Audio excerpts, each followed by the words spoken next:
এবার প্রাক্তন স্ত্রীকে চমকে দিলেন আমির খান। মুম্বাইয়ের ইমার্জেন্স নেহেরু সেন্টার আর্ট গ্যালারিতে রীনা দত্তের প্রদর্শনীর সময় হঠাৎ হাজির হয়ে উপস্থিত সবাইকে অবাক করে দিয়েছেন বলিউডের মিস্টার পারফেকশনিস্ট। 18 নভেম্বর শুরু হওয়া এই প্রদর্শনীতে রীনার সঙ্গে দেখা মিলেছে তার প্রাক্তন স্বামীর। অনাকাঙ্ক্ষিত এই উপস্থিতি রীনা দত্তকে বিশেষভাবে আনন্দিত করেছে। তিনি নিজেই ইনস্টাগ্রামে কয়েকটি ছবি শেয়ার করেছেন, যেখানে আমিরের সঙ্গে হাস্যোজ্জ্বল মুহূর্তগুলো ধরা পড়েছে। ক্যাপশনে রীনা লিখেছেন, যখন আপনার প্রাক্তন আপনাকে চমকে দেয় এবং আপনার প্রদর্শনীতে আসে। আমার আর্ট জার্নিতে অবিরাম সমর্থনের জন্য ধন্যবাদ আমির।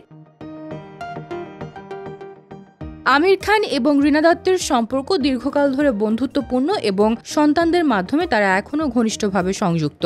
1986 সালে তাদের বিবাহ হয় এবং 2002 সালে বিচ্ছেদ ঘটে। তাদের দুই সন্তান জুনেদ খান ও ইরা খান, যার সঙ্গে আমিরের সম্পর্ক উষ্ণ ও বন্ধুত্বপূর্ণ। প্রাক্তন স্ত্রী কিরণ রাওয়ের সঙ্গে সম্পর্কও সুসম্পর্কপূর্ণ রাখা তার জন্য পরিচিত। কিরণ রাওকে ইরা খানের বিয়েতে আমন্ত্রণ জানানো বা প্রাক্তন স্ত্রীর সিনেমায় পাশে দাঁড়ানো সব ক্ষেত্রেই তার আন্তরিকতা চোখে পড়ে।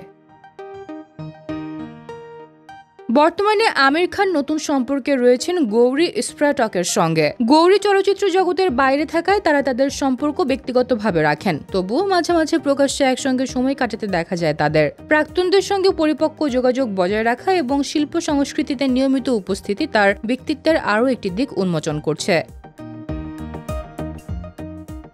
সর্বোপরি প্রাক্তন স্ত্রীর প্রদর্শনীতে হঠাৎ উপস্থিত হয়ে আমির খান আবারও দেখালেন যে পারিবারিক সম্পর্ক ও পেশাগত জীবনের মধ্যে সঠিক ভারসাম্য বজায় রাখাই তার বিশেষত্ব। বন্ধুত্ব, পরিপক্কতা এবং সমর্থনের মধ্যে দিয়ে তিনি পুনরায় প্রমাণ করলেন কেন তিনি বলিউডের মিস্টার পারফেকশনিস্ট।